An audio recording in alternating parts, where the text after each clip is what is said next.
വേടാ നീ എത്ര ശരിയെന്ന് ഞാൻ വീണ്ടും വീണ്ടും ആവർത്തിച്ച് പറയുന്നു. സുഹൃത്തുക്കളെ, നിങ്ങൾ ആരും മധു എന്ന് പറയുന്ന ആ ഒരു ചെറുപ്പക്കാരന്, ആദിവാസി ബാലനെ നിങ്ങൾ ആരും മറന്നിരിക്കില്ല.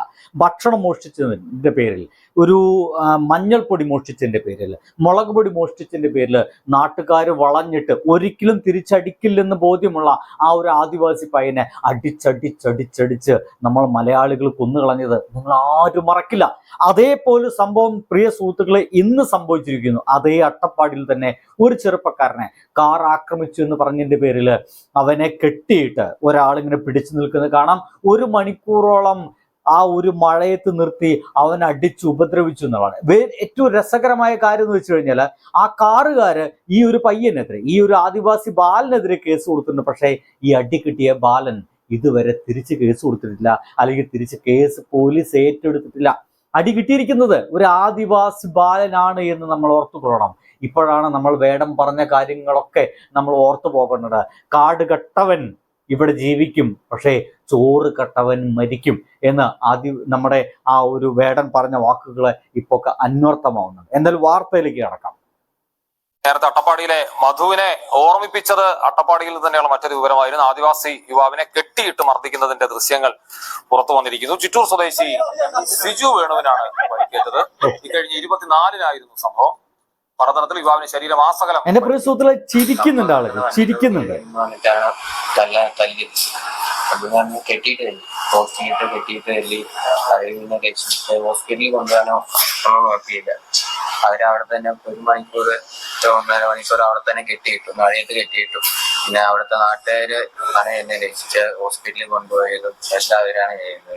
ഈ വാഹനം എന്ത് കുറ്റം ചെയ്തിട്ടായാലും നമുക്ക് നിയമത്തെ ഏറ്റെടുക്കാൻ കഴിയില്ല. നമ്മളല്ല നിയമം നടപ്പിലാക്കേണ്ടത്.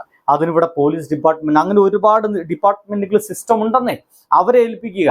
വാഹനം ആക്രമിച്ചിട്ടുണ്ടെങ്കിൽ നേരെ പോലീസിനെ വിളിക്കുക, കാര്യങ്ങൾ പറയുക, കേസെടുക്കുക, മറ്റുമായിട്ട് മുന്നോട്ട് പോവുക.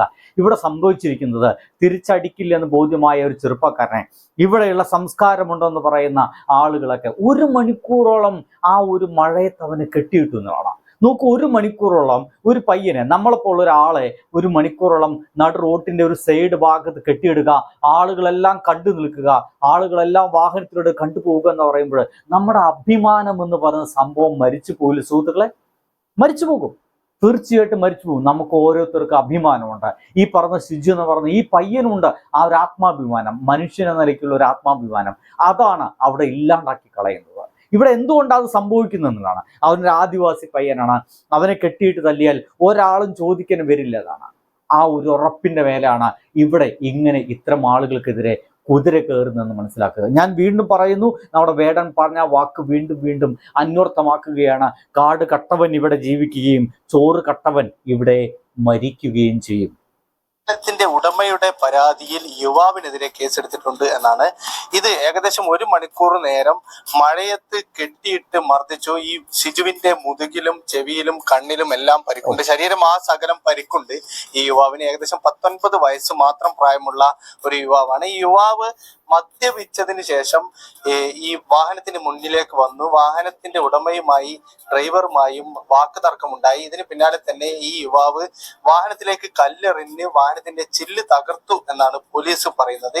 ഈ പരാതിയിൽ വാഹന ഉടമ നൽകിയ ഈ പരാതിയിലാണ് ഇപ്പോൾ കേസെടുത്തിരിക്കുന്നത്. സിജുവിന്റെ വിശദമായ മൊഴി രേഖപ്പെടുത്തി ഈ വാഹന ഉടമക്കെതിരെയും കേസെടുക്കും എന്നിപ്പോൾ അഗളി പോലീസ് അറിയിച്ചിട്ടുണ്ടെങ്കിലും ഇതുവരെ ഈ സിജുവിന്റെ പരാതിയിൽ പോലീസ് കേസെടുത്തിട്ടില്ല.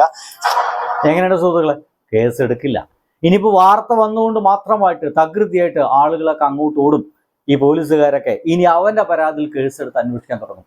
അല്ലാതെ ഒന്നും ഇത് പരിഗണിക്കില്ല സുഹൃത്തുക്കളെ, എവിടെയും പരിഗണിക്കാൻ പോകുന്നില്ല. ഇനി ഞാൻ നിങ്ങൾക്ക് കാണിച്ചു തരാൻ പോകുന്നത് ഇതെല്ലാം കണ്ടു നിന്ന ഇവനെ ഹോസ്പിറ്റലാക്കിയ ഒരു മനുഷ്യന്റെ, ആ ഒരു നാട്ടുകാരന്റെ വർത്തമാനമാണ്.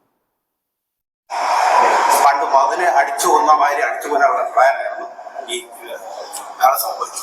പക്ഷെ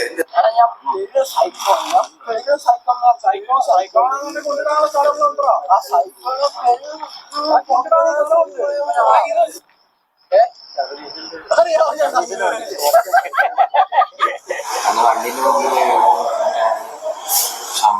സംഭവം നടക്കുന്ന വണ്ടിന്റെ മുമ്പിൽ വീണിട്ടാണ് തല്ലിയത്.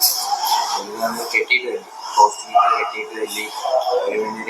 ഹോസ്പിറ്റലിൽ കൊണ്ടുവരാനോ ഒന്നും നോക്കിയില്ല. അവരവിടെ തന്നെ 1 മണിക്കൂർ 1.5 മണിക്കൂർ അവിടെ തന്നെ കെട്ടിയിട്ടു, മഴയത്ത് കെട്ടിയിട്ടു.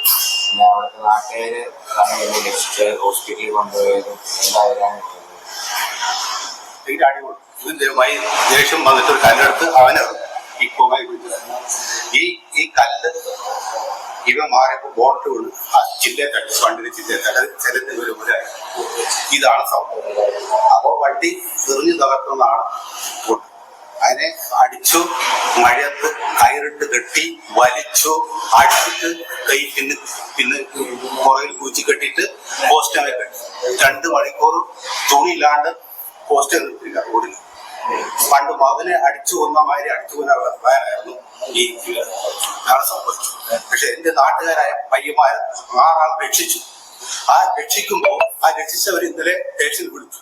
എന്തിനാണ് ഈ മറ്റേ മാനസിക രോഗിനെ നിങ്ങൾ അയച്ചു വന്നത് എന്ന് പറയുക സ്റ്റേഷനിൽ ഭീഷണിപ്പെടുത്താനിടയായി. എന്നിട്ട് ആ പയ്യന്മാർ പുറത്തപ്പോൾ ഞങ്ങൾ പോയി അവരെ രക്ഷിച്ചു. ഇതാണ് സംഭവിച്ചത്. ഇതുവരെ പോലീസോ ഒരു ആക്ഷൻ എടുത്തിട്ടില്ല ഇതുവരെ. പക്ഷെ എങ്ങനെയുണ്ട്? വേടനെ നെഞ്ചത്തേക്ക് കയറാൻ ഇപ്പോൾ ആളുകളുണ്ടെന്നുള്ളതാണ്. എന്തുകൊണ്ടാണ് വേടനെ പോലെ ആളുകൾ ഇത്തരത്തിലുള്ള പാട്ടുകൾ പാടുന്നതെന്ന് ഇപ്പോഴെങ്കിലും ഈ വീഡിയോ കാണുന്ന ആൾക്കെങ്കിലും മനസ്സിലായിട്ടുണ്ടെങ്കിൽ സുഹൃത്തുക്കളെ ഒപ്പം കൂടുക. ബൈ.